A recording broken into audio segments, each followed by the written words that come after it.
wethembekile Jesu wethembekile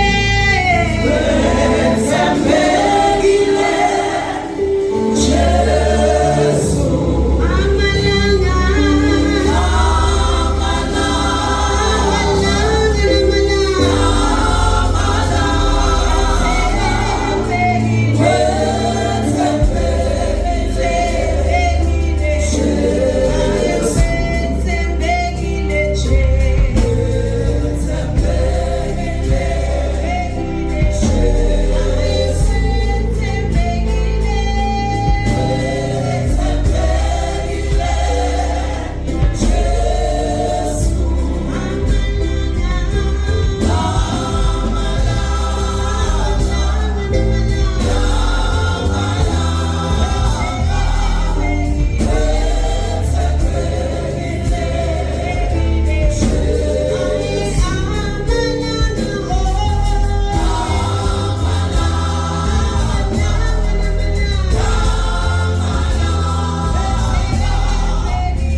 He's a faithful God. Hallelujah. Praise the Lord. Hallelujah. This is the day that the Lord has made. Hallelujah. For us to rejoice and be glad in it. Hallelujah. Ngiyabonga kakhulu. Babe ungethemba kulpulpit lakho. Ngiyabonga ukuthi bonga bengema phambi kwabantwana bakho. Hallelujah. Praise the Lord. Sitawufunza bazalwane namuhla sihloko sithi ukukhula ekumadini yena. Ukukhula ekumadini yena. Wanting to know God more. Hallelujah. Sitawufunza incwadi ya Philippians chapter 3 verse 10. Hallelujah. Philippians chapter 3 verse 10. Lengufunako ukuthi ngimadi yena nemandla ekuvuka kwakhe nekuhlanganyela etinhluphekweni lakhe ngimfude ngekufa kwakhe. Hallelujah. Lengufunako ukuthi ngimadi yena nemandla ekuvuka kwakhe nekuhlanganyela etinhluphekweni takhe ngimfude. Hallelujah. Uyathi bazalwane bantu labanengi bayathi ngaNkulunkulu keje abamati yena bete budlelwane naye bayathi ngaye. Hallelujah. Sifunzile ukuthi kunebazalwane labeta kutothatha kusimakathe bathi bangathola lele bakufunako bese bayabuyela eveni babuye ngekuthi sekuyashoda. Hallelujah. Khuluma Paula encwadini yaseFilipi. Simathi kahle Paula ukuthi ngumpostoli lomkhulu. Hallelujah. Uyamathi simakathe. Khuluma Paula lobhale incwadi abhalela imabandla latsite abhala ngaKristu. Yathi namhla uthi lengufunako uthi ngimadi. Lokusho ukuthi there is more in Christ. What you know is nothing compared to what there is in Christ. Hallelujah. Uthi inhlitiyo yami ilangadelela kumadi yena kangcono. Hallelujah. Ubhalile kakhulu ngaKristu. Lokho sokuthi ngengqondo yami nawe bongacabanga ukuthi uyamati kaJehova kamati. Uthi umthandazo wami uthi ngimati. Hallelujah. This is a journey. When you talk about Christianity, it's a journey. Once you are born again, it doesn't mean that you have arrived. It's a journey. Humble. Lokho sokuthi kunenge kumele ukwati uKristu. Hallelujah. Ukwati kanjani ke? Yakuhlala evini lakhe. Yakufunza livi. Na ubalekela livi ngekumati yena. Hallelujah. Uthi Joshua, le ncwadi yemthetho ayinasuku emlonyeni wakho. Zindla ngayo imini nebusuku. Hallelujah. Sikonza kahle ukuthi livi ngilo lelisonzi sabo. Ngilo lelikhalimako. Ngilo lelisitshelayo ukuthi sibobani kuKristu. Hallelujah. When you give yourself time to read the word of God, it gives us direction. Hallelujah. Dinike isikhathi. Wathi babe mamba ngalenye ilanga emela. Wathi nengabe una 30 minutes. Ungatitshela ukuthi lo 30 minutes ufunza live uphinde uthandaza. Beka isikhathi eceleni sokufunza live. Because now ufunza le live. Ngilala ukubona khona wena. Ngilala ubona khona ukuthi lo mdali wakho ungubani. Hallelujah. Praise the Lord. Let's learn verse. Lengkufunako ukuthi ngimati yena nemandla ekuvuka kwakhe. Nemandla ekuvuka kwakhe. Nawunifunza le Bible liyakutshela ukuthi nakaphethelwe esiphambanweni. Kikhona timvo lekumele ngabe wena usathi kufanele tona ngoba bekadila nato esiphambanweni. Kukhona imithalo lekumele ngabe kade wayehlisa isasiyo yakho. It was dealt with esiphambanweni. Hallelujah. Kukhona tingulo lo yayuzusho ukuthi mina nginegula kwami. Kukhona gula lokungasiko kwakho. Uthiwa ngemivimba yakhe saphiliswa. Hallelujah. We should give ourselves time to read the word. Because every time sifunza le livi, we are changed. Amen. We are changed. Nalengqondo yethu is renewed. Hallelujah. Praise God. Live lakhe lisibane. Etinyaweni tethu. Lilo lelisikhanisela. Liphila kithi. Without it, we are nothing. Hallelujah. He reveals himself through the word of God. Utibonakale ukhuluma nawe ngelivi. Nangathi tamtimvu diyalati livi lami. Nangabe ungayifunzi livi utawuva kanjani ukuthi it's God talking to you. Because God talks through his word. Hallelujah. Praise the Lord. Livi likhulisa ukholo lwakho. Likunike amandla. Lithi qhubeka kule ndlela. Hallelujah. Praise the Lord. Amen. Once you read the word, you cement it with prayer. Faka semente. Utopina. Faka semente ngemthandazo. Give yourself time to pray as a one. Hallelujah. Ungathandaza sonweni kuphela. Give yourself time ekhaya. Kube nekursi lakho. Lana kummemeta khona longabona. Hallelujah. Give yourself time to pray. If Jesus, our Lord and Savior, abekhona kudinika isikhathi kuphuma. Aphume esibukwini.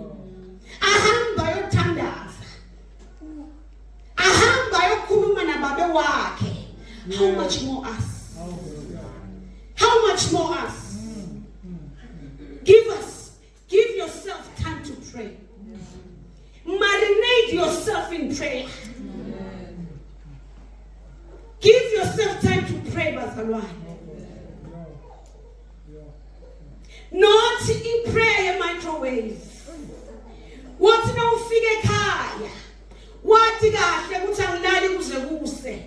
Sikhona isikhathi la lapho nasebalele khona ngivuka. Ngithi Nkosi nangimine ngisebenzise nemthanza kwakho. Qonza kahle bazalwane ukuthi when we pray, that's when we fine tune our spirit. Sisuke sifaka i-radio station. Hallelujah. Sitoba sensitive when God speaks. Hallelujah. Sitomva kahle ukuthi nguye lo khuluma. Give yourself time to pray. Because mulapho lobudlelwane bakho nasimakaze ubuva kahle ukuthi yes, God, I trust you. When you run to prayer, kahle na ufika emthandazweni usukuthi Nkosi ngithembe wena mina. Kude lo mnyele ngimethembile. Labanye abantu bayaphuma bayekuba bebani ba. Kodwa wena uyagijima uthi Nkosi nangimine. Hallelujah. Let us give ourselves time to pray.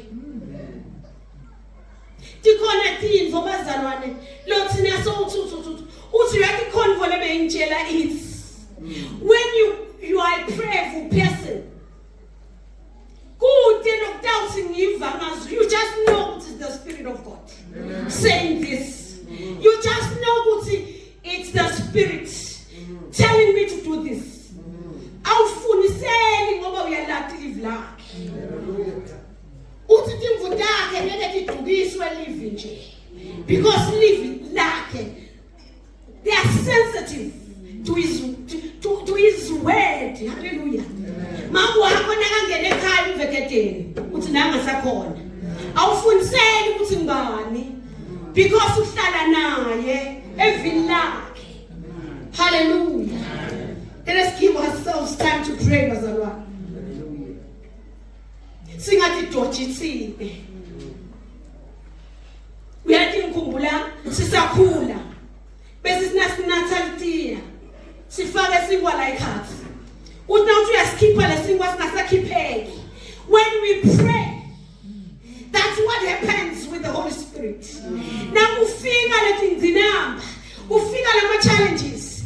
Uyayekubembathela kuma challenges uyazama ukuhlukanisa namoya ukhanza ukuthi yinye lendvo ayisahlukani bamangale bagadze ukuthi ngabe uyakhala bedigicita but awudigiciti because uyathi wena ukuthi unelithemba laphakathi. Hallelujah. He's our Father. You just know when you pray, He gives us strength.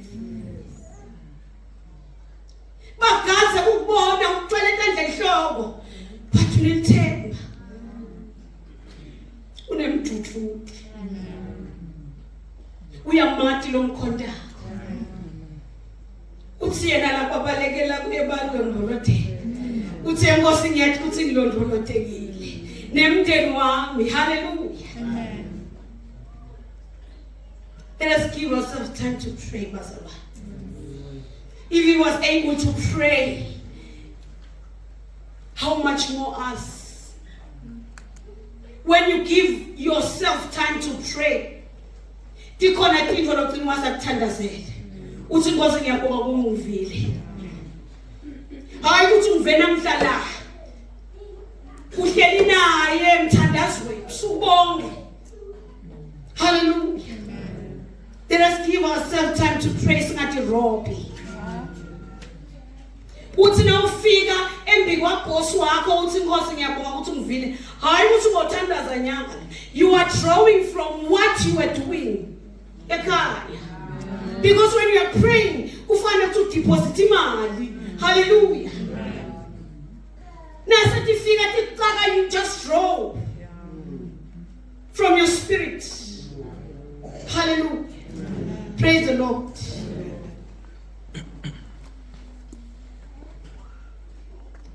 Lengwathi ngoba sikanjani what I've seen khona umhlabeleli ebese uhlabelela katheni siwa ezulwini wahlala phansi wahlelwa ngempilo yakhe.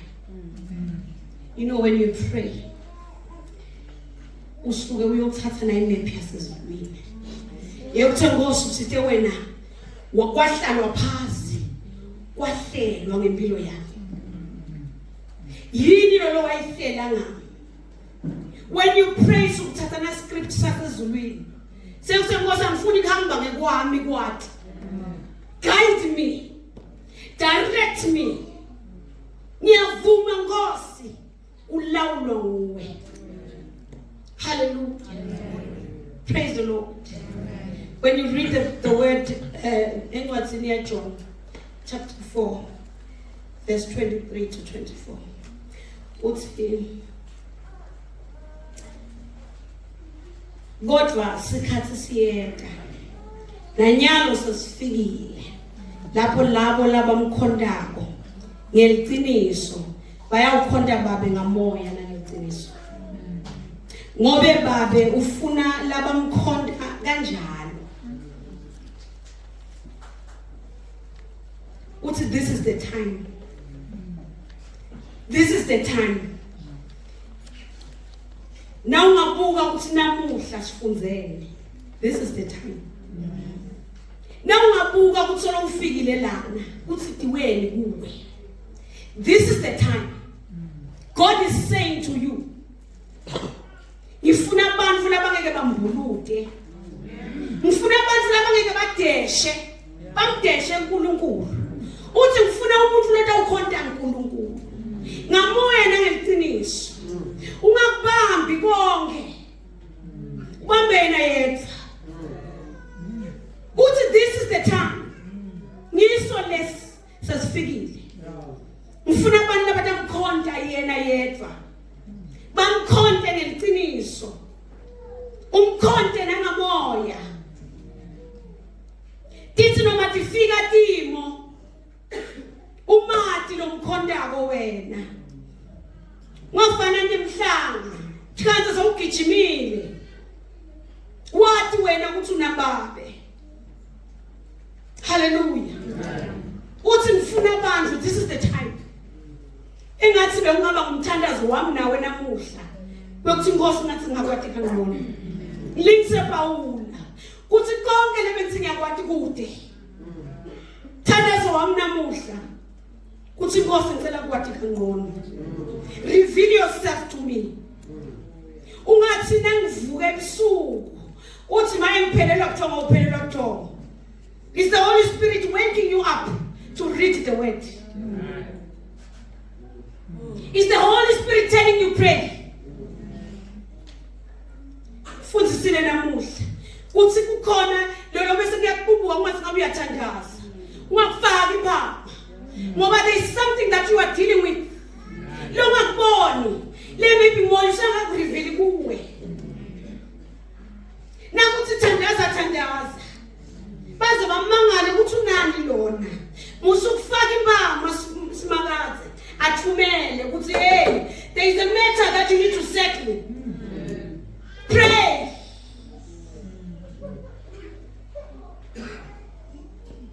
You are a Christian. Ngeke uphelele ubuthongo wena.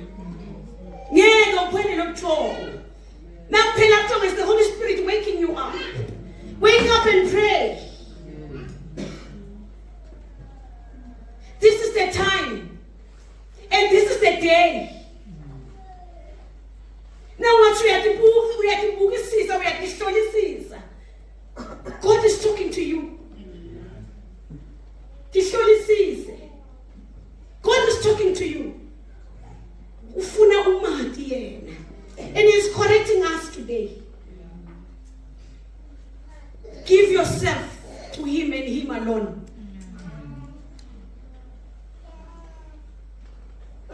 Mathi bengoba ngumthandazo wakho nami namhla.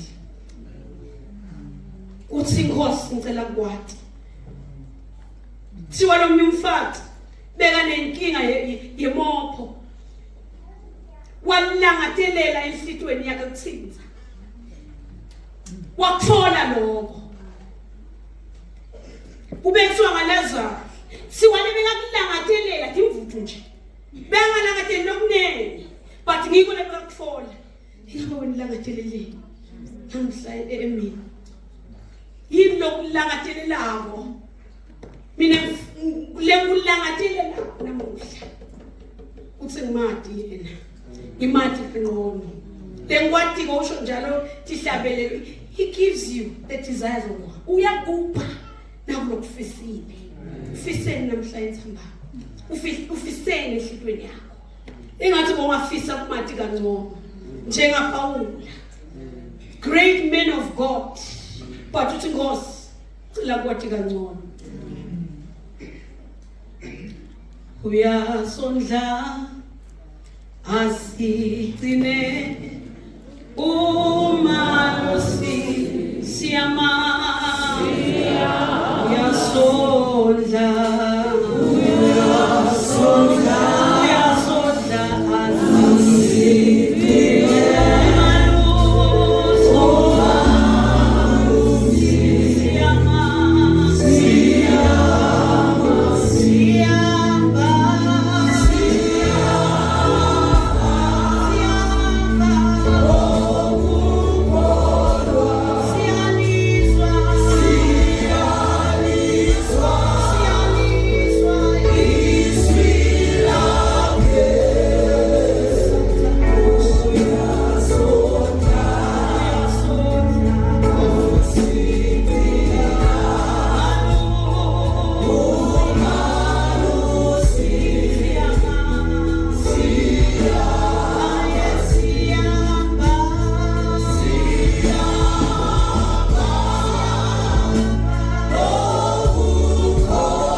Chapter number 4, 3, verse 4 to 8. This is Athanas.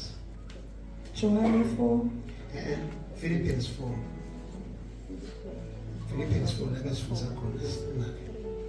4. Verse 4 to 8, yes. Thokodani enkosini njalo njalo. Ngiyaphinza futhi ngithi thokodani. Kubeketela kwenu ngebumnene akwatiwe bantu bonke. Philippians 3. Okay, go ahead. Chapter number 3, verse 4.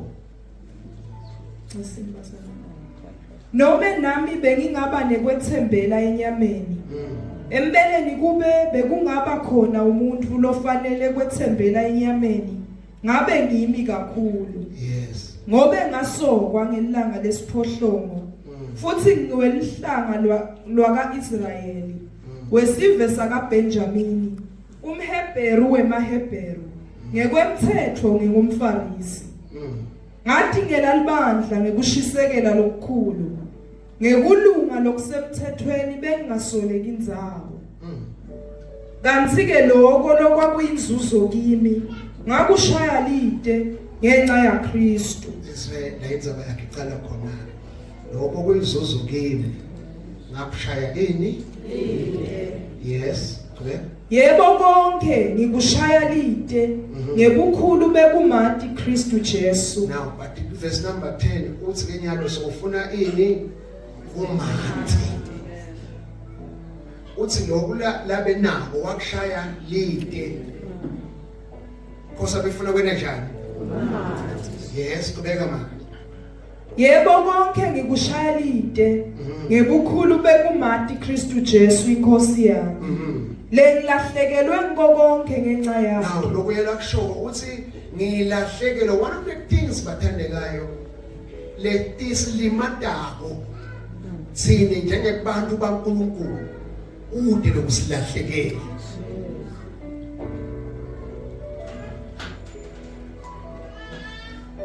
the days lahlekelwa dintho lebese thembele kutho futhi kungenteka yini ukuthi kulahlekele ngifuna kufika ekuthenini le decision yakho ayikwende lo nkulunkulu abe mkhulu kunaletinto takho asithi amen so the day wena lo nkulunkulu amkhulu kunetimali kunetindlu kunemfundo the day uNkulunkulu nje amkhulu ulahlekelwa lokho the day wena uNkulunkulu amkhulu ngebangani bakho ulahlekelwa lokho the day wena uNkulunkulu amkhulu kunethibe phathekako noma ufuna ukuthi phatha and njengamanje bathandeka solo ngiyasho beyisilandzela nje le manje ngilencane yakhona iJeto a brand new car Jeto la bese clean yajika nami ngiyajika sengibuka la sibukweni uyasho Joke babe la ile moto yakho ngithi ngiyo so ayathi mntwana ukuthi hey ngiyibona phela iphela ibhalo lami iJeto yewena those things nasihlekele ngitho ayusingeke sibe nato sitaba nato wadingane naNkulunkulu but I highly educated somebody uthi I lost everything. Hallelujah. Tell man. Ngikushaya tibi kuze ngizuze Kristu. Ukushaya tibi kuze uzuze Kristu. Hallelujah. Ngitholakale ngikuye. Ngide ngishona lokho. The next step la show uthi manje mine nangilahla lethinto but mina themba ngitholakale kuphi ngikuye. Oh hallelujah. Ngithwele kuphi angeke ngitholakale anyway but ngikubani na. Ngikubani bangwele. Oh hallelujah. Yes. Ngide ngishona lokuqala ekulunga lokukwami lokutholakala ngekwenta lokufunwa ngumthetho. Kepha ngifuna ukutholakala nginekulunga lokuya ngekukholwa uKristu. Lokuya ngekukholwa uKristu. Ngisho kulunga lokutholakala in Zenzo chapter number 9. Siva ukuthi the man abene esandleni sakhe ababamnike inqwathi yokuyobopha emakholwa. Ngamafishane anemvumo yokwenda noma ngayini ngoba lemvumo iphethe esandleni sakhe. But siva ukuthi wasekufika lomkhulu kunale mvumo abeyiphethe. Siva uphendulana naye asalele phasi. Then from that day wathatha isinqumo wafuna kumlandzela lo muntu. Bible nalifutha kahle lithi wakhuluma naye even nasemaphusheni. Waphitha wakhuluma naye asesikolweni wabathi wahlala 3 years angendilutho afundziswa kulento nayo ungeniswa kuyo. But walahlekela kumeli bakhe wathatha Kristu. Oh hallelujah. Now kusho ukuthini lokulahlekela? Paul wanted to know Christ because the earthly achievement could not satisfy. Yes, it was satisfy him. The earthly achievement bonga mthokothisi abewenda ngenjabulo Paulo wakhanza ukuthi nasabukele Kristu akumthokothisi nabo lokuthokothisa nabo athandeka ke kodwa verse number 4 uthi thokotani njalo njalo nabo lokumthokothisa uthatha Kristu. amende akushaya konke indiva imfundo yakhe washaya indiva ibhizinisi yakhe washaya indiva nokwanalo washaya indiva wathatha Kristu and he discovered that is the only thing that satisfies my soul. Amen. Sina bafundisi adona labanye abantu azikhulume mina. One of the things that ngijabulisa ukuthi ngithole ama results uNkulunkulu wendele. Amen. Bese ngendlela ngifundisa ngawasnaki khona bese ushaya intingo intolo athi hey ngivumbuke amajiji la ngibone iphuphule lesi ngathi ngivumbuke amajiji la samchazela ukuthi ukuthini lokho lasitshela kuona sisithandazela ke lamajiji la avumbukele ebusweni bakhe lamfika bhala message ngesitangala sontweni ukuthi mfundisi the pain that I had elamajiji bevumbukela befweni ushile konke. Amen. So what did you hold? Injabulo yethu ilapho okay angithi injabulo yami ilapho uthi khona uNkulunkulu uvile wangalalela waphendula umkhuleko. That's the only thing that satisfies njengaPaul uthi abefuna kumandi ngoba kungathi emhlabeni ama-achievements emhlabeni owakhanza ukuthi alide nelide wathi ngcono kumandi ize kumandi nangemandla ekuvuka kwakhe akezwane emehlo standards.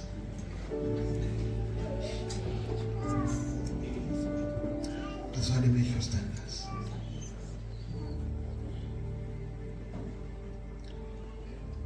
Hleze uvile ngaNkulunkulu awumandi personally. Uvile ngaJesu awumandi personally. Uthi make noma asabhale leti incwadi Paul letine special on the New Testament must have Paul dingeng inkulu naletincane but he still say yafuna kumandi uvile bakhuluma ngaye and makobe kusana mfatile weva bakhuluma ngaJesu usithatha isinqumo sokusuka enzaweni ye-comfort zone yakhe wahamba wamfuna Kristu asavile ngetigemegeme ukuthi uphilisela abanye abantu wathi nami le nkinga lenginayo hleza ngamphilisa ilanga lakho lamuhla sesivile asifune kwathi yena athi Jeremiah 29:13 uma ningifunisisa nitangithola naningifuna ngehliteni yonke asifuneni kumandi watibala ngetindo ngelivi ngemthandazo asifuneni kumandi ngenteka lamuhla uvile ngaye awukahlangani naye lo Christ lesikhuluma ngaye Paul akhuluma ngaye ngaphambi sesandla sakho ngiyamukela lo Kristu ngifuna kumandi njengenkosi nemsindisi wami phambi sesandla sakho sithandaze nawe sesivala just phambi sesandla sakho sesiyathandaza uNkulunkulu utakubusisa thank you asibone lesandla yakubona letandla ashazi ngicela ngilethele la ngiyabhudi lapha lo phambi sesandla nabantwana bami labathathu ngibabona ngala bethe ngaphambili leli phambi setandla sukanite kimi don't beg atandla nonke leli phambi setandla then come can I pray with you today come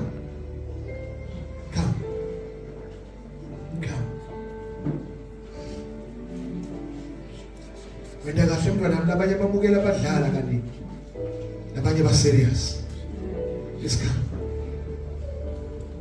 Ngenkosi ngibele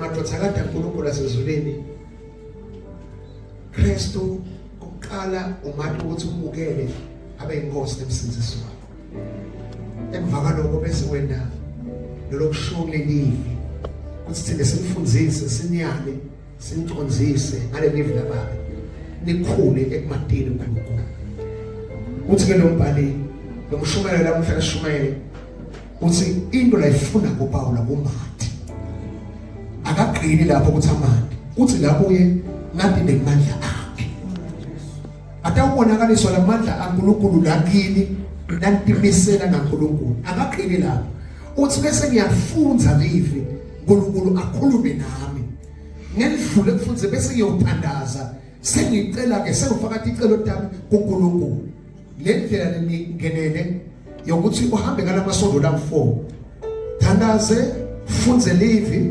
uhlanganyele umfakazele Kristu. Haleluya. Phamsantala dinithi Nkosi Jesu ngiyamemukela njengenkosi nemsinzisi wempilo yami sukela nyalo wena inkosi nemsinzisi wempilo yami thethele amaqala ami nentono tamdongo yebo netiphambuko tamdongo ngithi Nkosi Jesu donke tivumelwano nengentela abadala ngatendela mina nebangani bami lamuhla ngithi ngixolele futhi ngiyadikansela ngegama lika Jesu. Nkosi Jesu bhala igama lami encwadzini yempilo ungende umntwanakho embusweni wakho egameni la Jesu.